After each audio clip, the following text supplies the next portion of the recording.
আমার পরিচালিত নিবন্ধন লিখিত পরীক্ষাতে আপনারা যারা ভর্তি আছেন সবাইকেই আমি আমার সালাম জানিয়ে আজকের এই পর্ব শুরু করতেছি। আসসালামু আলাইকুম। আজকের এই পর্বে আমি 15তম নিবন্ধন লিখিত পরীক্ষাতে যে সকল চেঞ্জিং ওয়ার্ডগুলো এসেছে সেই বিষয়টা নিয়ে আলোচনা করব। আশা করি আজকের এই পর্বটা দেখার পরে আপনাদের এই 15তম নিবন্ধন লিখিত পরীক্ষায় যে 8টা চেঞ্জিং ওয়ার্ড এসেছে এই 8টা চেঞ্জিং ওয়ার্ড নিয়ে আর কোনো সমস্যা থাকবে না।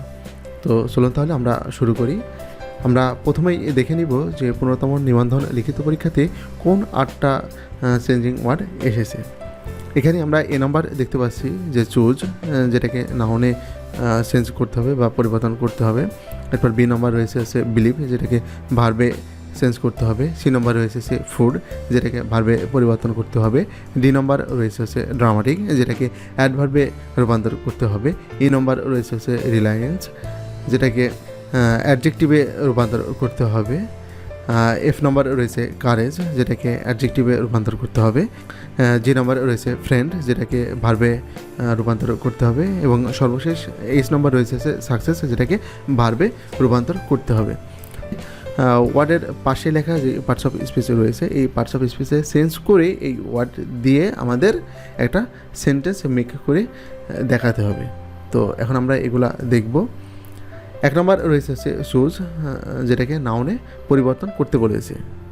এখানে শুজ, এই শুজটা রয়েছে মূলত ভার্ব ফর্মে, যেটার নাউন ফর্ম হচ্ছে চয়েস। এবং একই সাথে আমরা জেনে নেব যে এটার অ্যাডজেক্টিভ ফর্ম হচ্ছে শুজি। যেহেতু শুজকে নাউনে রূপান্তর করতে বলছে এবং যার নাউন ফর্ম হচ্ছে চয়েস, এই চয়েস দিয়ে আমরা এখন মেক সেন্টেন্স আমরা জেনে নেব। চয়েসের বাংলা অর্থ হচ্ছে পছন্দ। চয়েসের মেক সেন্টেন্স হচ্ছে আই হ্যাভ নো চয়েস, যার বাংলা অর্থ হচ্ছে আমার কোনো পছন্দ নাই। এরপর বি নাম্বার রয়েছে বিলিভ। এই বিলিভকে ভার্বে রূপান্তর করতে হবে। তো বিলিভ ওয়ার্ডটি হচ্ছে মূলত নাউন, যার ভার্ব ফর্ম হচ্ছে বিলিভ।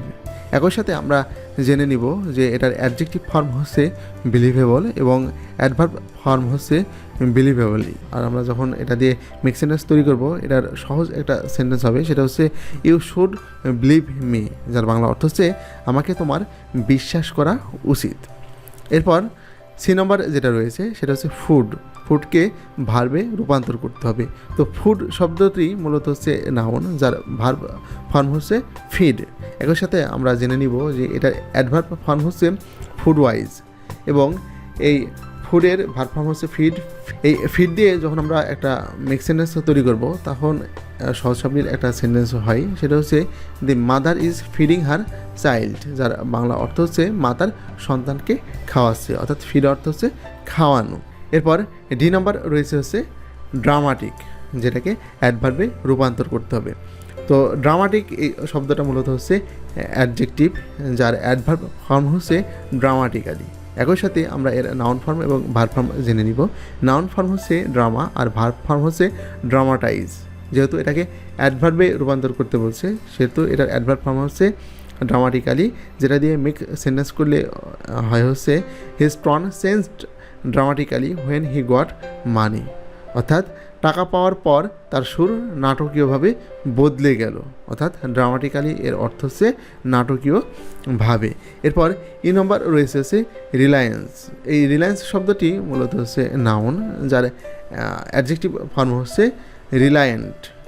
এবং একই সাথে আমরা এর ভার্ব এবং অ্যাডভার্ব ফর্মটাও জেনে নিব। ভার্ব ফর্ম হচ্ছে রিলাই এবং অ্যাডভার্ব ফর্ম হচ্ছে রিলায়েবলি।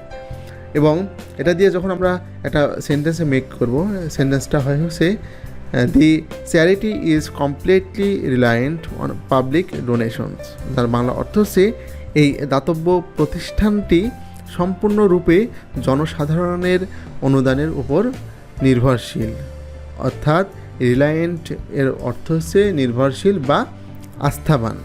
এরপর আমাদের এফ নাম্বার যেটা রয়েছে সেটা হচ্ছে কারেজকে অ্যাডজেক্টিভে রূপান্তর করতে হবে। তো কারেজ শব্দটি মূলত হচ্ছে নাউন, যার অ্যাডজেক্টিভ ফর্ম হচ্ছে কারেজিয়াস। এবং একই সাথে আমরা ভার্ব এবং অ্যাডভার্ব ফর্মটাও জেনে নিব। ভার্ব ফর্ম হচ্ছে এনকারেজ এবং অ্যাডভার্ব ফর্ম হচ্ছে কারেজিয়াসলি। যেহেতু এটাকে এই কারেজকে অ্যাডজেক্টিভে রূপান্তর করতে বলছে এবং এই অ্যাডজেক্টিভ ফর্ম হচ্ছে কারেজিয়াস। এই কারেজিয়াস দিয়ে যদি আমরা একটা সেন্টেন্সে মেক করি তাহলে সহজ সাবলীল একটা সেন্টেন্স হয়, সেটা হচ্ছে he is a courageous person, অর্থাৎ সে একজন সাহসী ব্যক্তি। অর্থাৎ কারেজিয়াস অর্থ হচ্ছে সাহসী। এরপর আমাদের জি নাম্বার যেটা রয়েছে সেটা হচ্ছে ফ্রেন্ড, যেটাকে ভার্বে রূপান্তর করতে হবে। তো ফ্রেন্ড শব্দটি মূলত হচ্ছে নাউন এবং এর ভার্ব ফর্ম হচ্ছে বি ফ্রেন্ড, এবং একই সাথে আমরা এর অ্যাডজেক্টিভ এবং অ্যাডভার্ব শব্দ জেনে নিব। অ্যাডজেক্টিভ হচ্ছে ফ্রেন্ডলি আর অ্যাডভার্ব হচ্ছে ফ্রেন্ডলিলি। তো যেহেতু এটাকে ভার্বে রূপান্তর করতে বলছে, তো ফ্রেন্ডের ভার্ব হচ্ছে বি ফ্রেন্ড, যেটা দিয়ে আমরা যদি সেন্টেন্স মেক করি সহজ একটা সেন্টেন্স হয়, সেটা হচ্ছে he be friended with the new student, যার বাংলা অর্থ হচ্ছে সে নতুন ছাত্রের সাথে বন্ধুত্ব স্থাপন করলো। অর্থাৎ বি ফ্রেন্ড অর্থ হচ্ছে বন্ধুত্ব স্থাপন করা। এরপর আমাদের সর্বশেষ এইচ নম্বরে যেই ওয়ার্ডটা রয়েছে সেটা হচ্ছে সাকসেস, যেটাকে ভার্বে রূপান্তর করতে হবে। তো সাকসেস শব্দটি মূলত হচ্ছে নাউন, যার ভার্ব ফর্ম হচ্ছে সাকসিড, অ্যাডজেক্টিভ হচ্ছে সাকসেসফুল আর অ্যাডভার্ব হচ্ছে সাকসেসফুলি। তো এই সাকসিড দিয়ে যদি আমরা সেন্টেন্স মেক করি, সেন্টেন্সটি হয় হচ্ছে if you work hard you will succeed in life, অর্থাৎ তুমি যদি কঠোর পরিশ্রম করো তুমি জীবনে সফল হবে। অর্থাৎ সাকসিড শব্দটির অর্থ হচ্ছে সফল। তো এর মধ্যে দিয়ে আমাদের 15তম নিবন্ধন লিখিত পরীক্ষাতে যেই চেঞ্জিং ওয়ার্ডগুলো এসেছিলো সেগুলো শেষ হয়ে গেল। আশা করি এই ভিডিওটি দেখার মাধ্যমে আপনাদের 8টি চেঞ্জিং ওয়ার্ড এখন আপনাদের মাথার মধ্যে গেঁথে গেল এবং দীর্ঘদিন যাবৎ এটা আপনাদের মাথাতে থাকবে। আর এটা মাথা থেকে যাতে না হারায় এজন্য আপনাদের কাজ হবে বারবার এই ভিডিওটি দেখা। আর আপনাদের একটা কথা বলে রাখি, সেটা হচ্ছে বিগত সালে যে সকল চেঞ্জিং ওয়ার্ডগুলো এসেছে সেগুলো আপনারা একটু ভালো করে পড়বেন, কারণ এখান থেকে 2 থেকে 3টা কিন্তু চেঞ্জিং ওয়ার্ড আপনারা পরীক্ষাতে কমন পাবেন। আর বাকি যেই চেঞ্জিং ওয়ার্ডগুলো আসবে সেগুলো কমন পেতে অবশ্যই নিবন্ধন লিখিত পরীক্ষার জন্য আমার লেখা যে বইটা রয়েছে সেই বইটা কালেক্ট করেন, তাহলে আপনি 100% চেঞ্জিং ওয়ার্ড কমন পাবেন। এবং এখানে স্ক্রিনে যেভাবে আপনারা দেখতে পেলেন ঠিক সেভাবেই আমার বইতেও আপনারা পাবেন। তো সবাই ভালো থাকবেন, আমার জন্য দোয়া করবেন। আল্লাহ হাফেজ।